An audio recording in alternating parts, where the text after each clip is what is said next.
Hello and welcome to the world today. The war in Yemen has been going on for some years now, and the country has lost its sovereignty. It has been occupied by Saudi Arabia. Drone attacks are common. Tortures, atrocities carried out by Saudi troops are known about, and yet in the West there is very little sympathy for this country, which has been independent for many years now.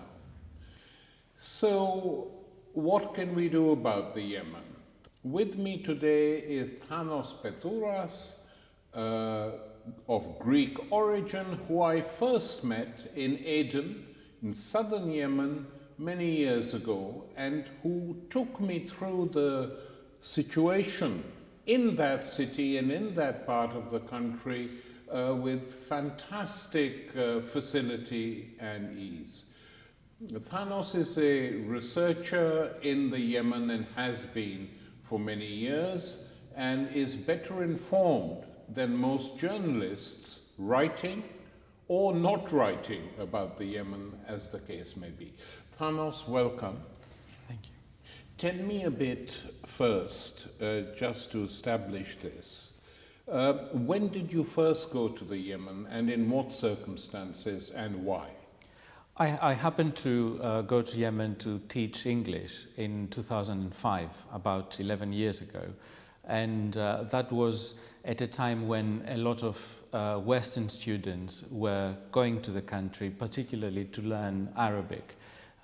Yemen has been known as a place where the classical form of the language is being spoken. Pure Arabic. Yes, quite.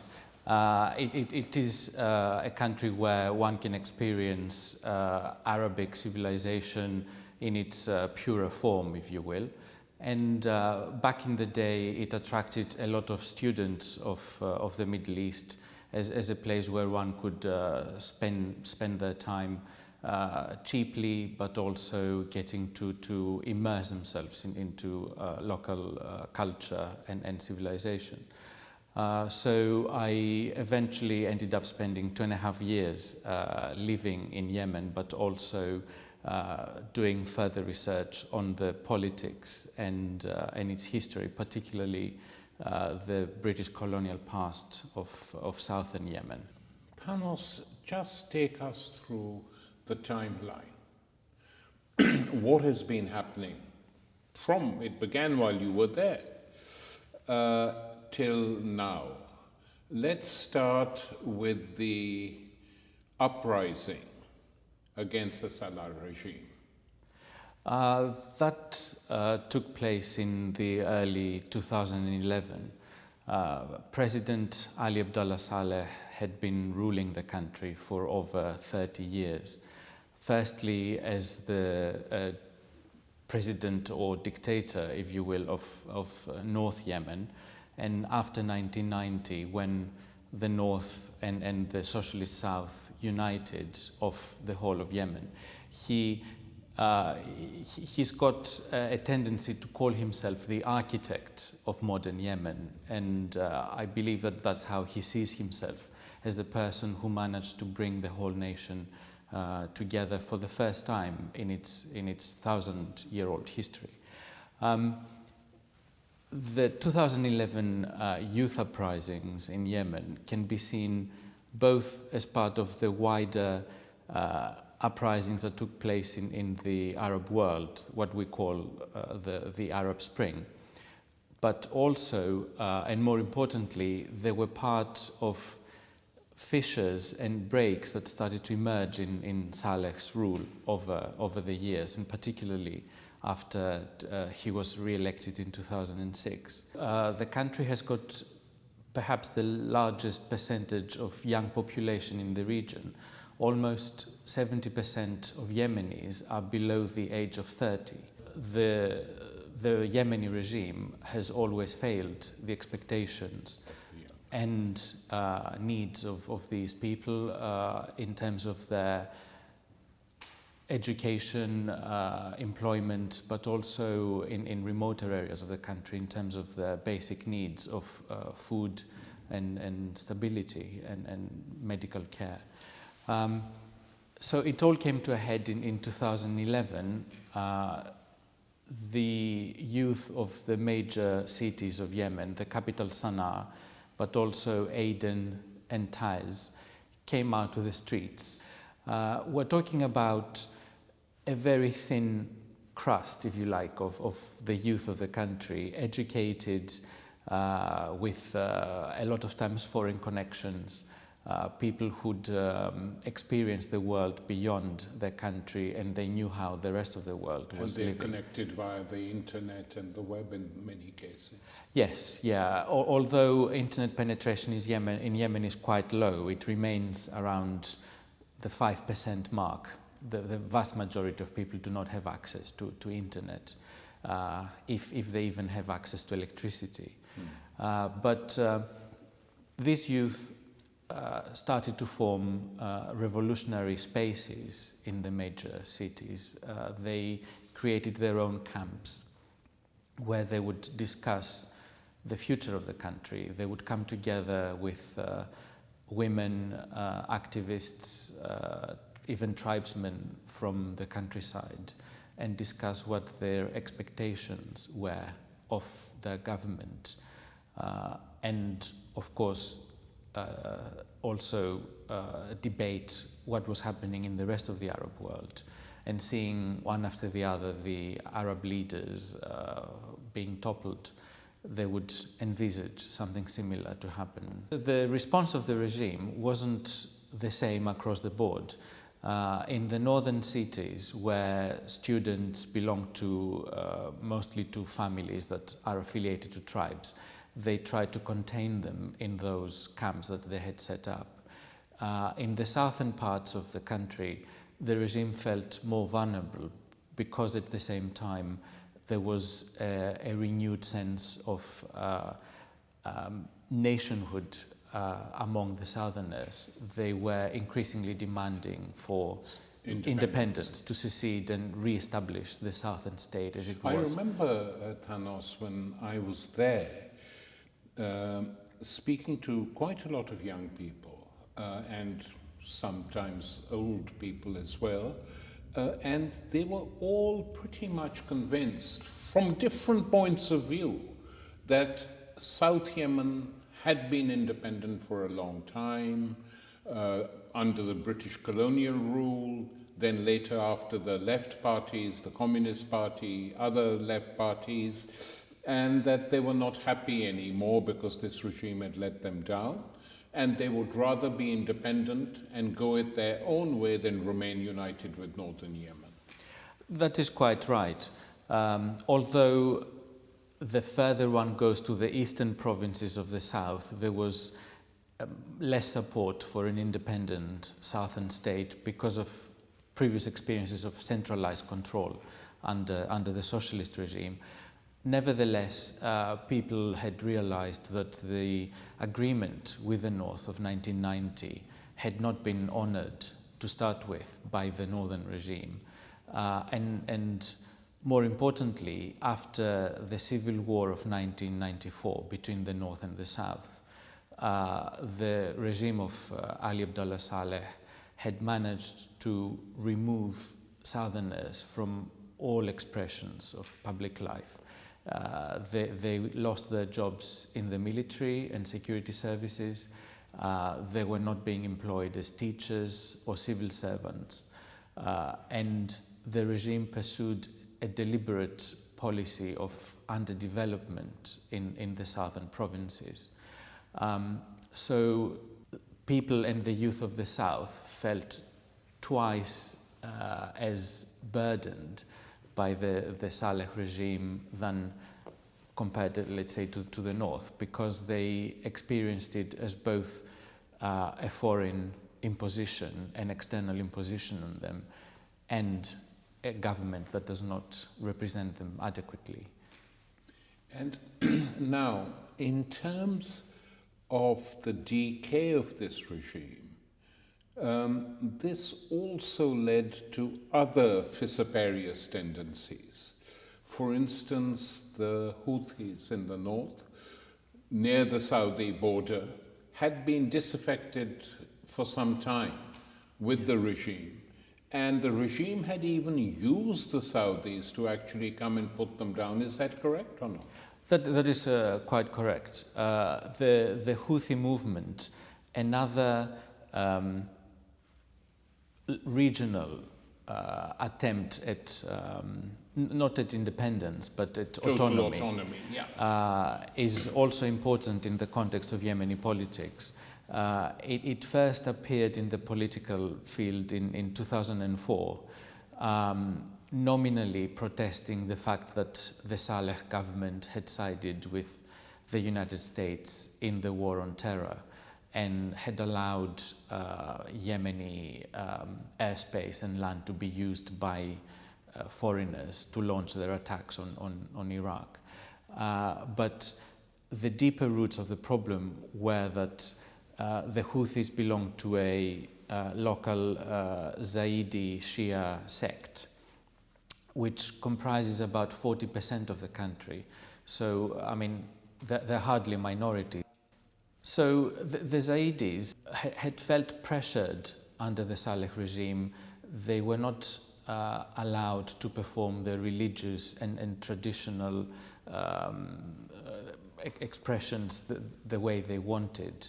The Saleh regime had allowed Salafi, Saudi-affiliated Islamic schools to open up in the heartlands of the Zaidi community. Quite deliberately.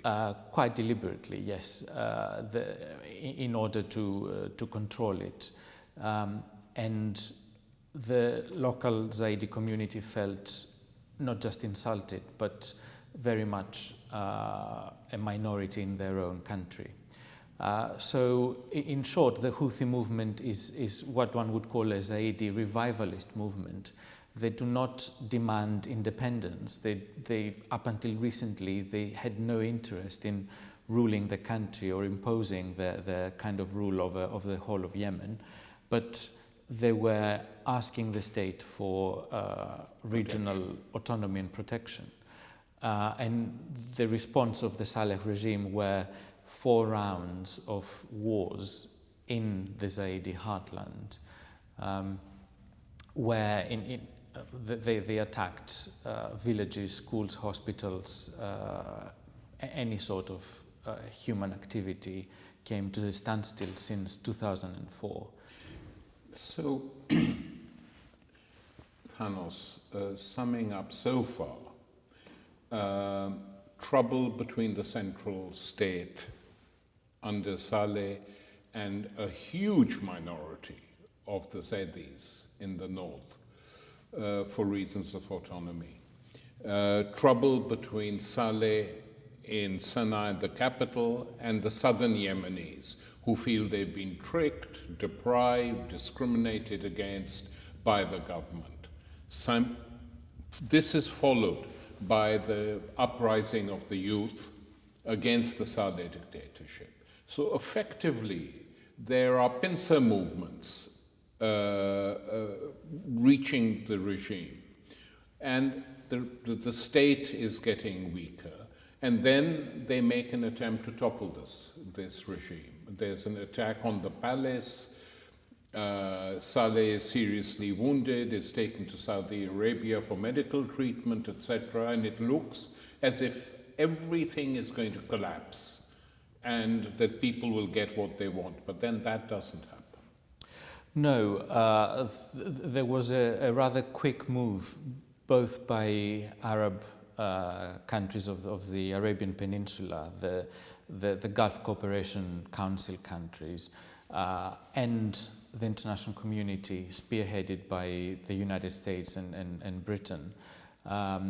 There was this attempt to stabilize the regime, exactly because the country was facing multiple crises at the same time. People thought that a stable, robust government was needed in order to stop further disintegration. And this is where the so-called GCC agreement comes in play in November 2011, which Saleh signed with a smile in his face, probably anticipating what was going to follow, because the main points of that agreement were that Saleh was going to give up power in exchange for immunity from prosecution and being promised to be left alone in Yemen as the leader of his own political party. That agreement, of course, had as a main aim to stop the elites around the regime from fighting each other and to broker a kind of mutual understanding agreement between them. In effect, it allowed for the old regime members to remain in place and use whatever resources they had. So you pretend it's change, but in fact it's no change at all. No, even if Saleh was nominally removed as president, his major allies, and we're talking mostly about members of his own family, were still active and in their positions of responsibility within the army and the broader state apparatus. And of course, don't forget, after 34 years of rule, Saleh had developed a very extensive and very loyal network of people all over the country that were ready to help him and respond to his call whenever he felt there was need to act. Okay, then take us through what happened. Provoke is the wrong word because no one provoked it. But what were the main reasons behind the decision of the Saudi Arabian government, which never can act on its own? Let's be frank. It was done clearly with the backing of the United States and its allies in the EU to go into Yemen and occupy the country. I mean, why did they do it? Ever since King Salman came to power in Saudi Arabia, we've seen a shift in the way the Saudis see their role in the region. They tended to observe from a distance what happened, particularly in Yemen.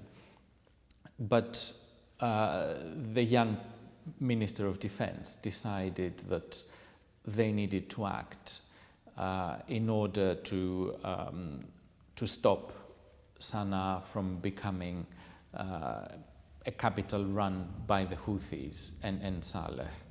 And I also suppose in order to promote his own position within the broader royal succession in Saudi Arabia, he envisaged for himself the role of the person that liberated or fixed Yemen and embarked on this war without much of a plan. But why the Americans didn't stop him? I understand that their allies in the West were informed hours or days before the intervention, and they were not given much of a choice. But apart from that, Yemen has always been seen by the West as the back garden of Saudi Arabia. Yeah. It seems that the West has always followed the Saudi lead in terms of Yemen, mostly because the West doesn't have vital interests in the country, and of course because Saudi Arabia remains a major. So it's ally. like a gift to the Saudis. If you are doing it, you can do it. We are not going to object. Quite, yes, yeah. And of course not going to show any fissures in the Saudi-Western alliance in public as such. But Thanos, there is also inside Saudi Arabia a Shia minority which has not been treated well and which has been getting more and more angry in recent years. There have been reports of demonstrations inside Saudi Arabia, etc. So might they not have felt that unless the Yemen thing, from their point of view, is brought under control, the Houthi uprising inside Yemen might overflow into our country? That could have certainly been part of their reasoning. At least they didn't want to see a revolutionary force so close to home being able to take over Yemen and provide the country with a kind of stable or effective rule. But Saudi Arabia shares a very extensive border with Yemen. Yes. And any destabilization of Yemen would be felt across the border immediately. What is the situation in the Yemen now? I mean, could you explain where the Saudis are, how effective they are, what is happening in the Zedi areas and the south, and what, in your opinion, is going to be the likely outcome? I mean, there is a resistance, I assume. Since the Saudis started bombarding Houthi positions in March 2015, the combined Houthi and Saleh army, as being foes in the past, the two sides came together in the face of the common enemy. So the combined forces of former President Saleh and the Houthis have been able to reach all the way down to Aden and lay siege to the city for over 2 months. The Saudi coalition, alongside the other GCC countries, minus Oman, were able to push back these forces to the center of the country and nominally, as they called it, liberate Aden and a few parts of the south. And today, as we speak, the Houthis are in control of about 25% of the country. We're talking about the northwest. Which has always been their base. Yeah, but they have significantly expanded beyond their traditional strongholds into other areas. But under their care lies 60% of the population, as this part of the country is the most populated. I mean, the rest is desert. And conditions on the ground have been dire for quite a long time. About 3/4 of the population are food insecure, and we are very close to a famine being declared in the country. An official famine. Yes, if the situation continues. One of the strategic plans of the coalition was to effectively impose a blockade on the country regarding foods, materials, petrol, anything that the country needed to function in order to stop the Houthi advance and teach them a lesson, if you will. And the trouble of this war is that it has been a war fought with small arms. So we're talking about a numerous Houthi and Saleh army overrunning parts of the country. The Saudi coalition response has been to use airplanes and the naval blockade, essentially, and drones. Yeah. Essentially, using a sledgehammer to crack a nut. Yeah. And the ones paying the price for this strategy are the ordinary Yemeni people who have no access to water, electricity, food, anything. And we are in this situation today where very common and treatable ailments cause death to the population because of the lack of medication and lack of electricity in hospitals and care facilities. And to make matters worse, there have been up to today 4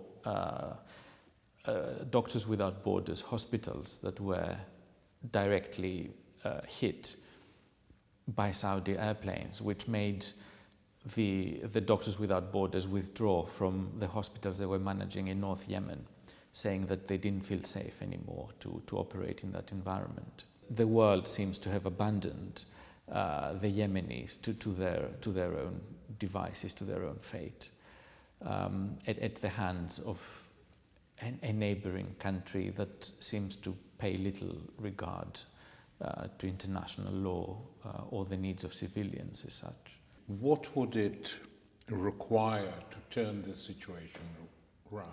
I think one would need to work on two fronts. The first is the immediate needs of the Yemeni population, irrespective of which side they belong to and where they live. And there will need to be a concerted international effort to bring food and aid into the country, but also to restore its facilities.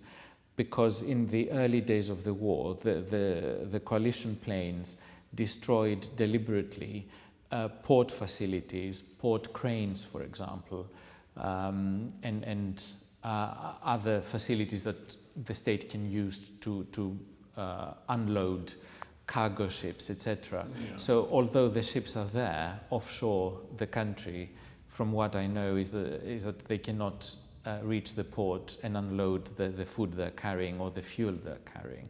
I find that on the one side, the West is sticking with what they call the legitimate government of President Hadi, which is based in Riyadh. I mean, the president has abandoned Yemen since the offensive started. On the other side, the Houthis in Saleh are showing the same sort of intransigence in their dealings with the West and the government. So some sort of compromise with the help of Oman as a mediator could see a break in this stalemate, but that could only be achieved as long as the Saudi coalition side recognized also that the Houthis have a legitimate claim and that they can be treated as an equal partner in this. But this is to expect rationality from the Saudis, and if they were rational, if they were a rational government, they wouldn't have invaded this country in the first place, for the reasons that you have cited. So it seems that the situation is pretty desperate at the moment, and it's, you know, what is staggering is that even if we manage to organize, or some people manage to organize ships with food and medicines, from what you're saying, they couldn't unload in Aden because all the facilities had been destroyed. I mean, this is a deliberate creation of famine and mass murder. I mean, there's no other way to describe it. That is quite true. What we've seen is that from the early days, the Saudi coalition targeted warehouses where food was stored by international aid organizations, which had been pinpointed actually to them in order for them to avoid them. They targeted factories that made juice or milk or other kinds of food, and they destroyed them. They imposed this senseless blockade, and Yemen is a country that imports 90% of its wheat, 100% of its rice and sugar. So it doesn't produce much to sustain the population. Food has to come from the outside anyway. And this is where one feels rather helpless, because I speak to friends on the ground, and often they tell me that they have the money to buy the medication that their child needs because of chronic diseases or whatever they might have, but they can't find the medication, the supplies they need in the local pharmacies. Of course, most of the Yemeni population has no access to medicine or money, yeah, or anything at all. But even somebody who is well off in the country or remains affluent finds it impossible to come across the materials they need. Thanos, thank you very much for coming and sharing these thoughts with us. It is a desperate situation, and we will follow it as best we can. Thank you. Thank you.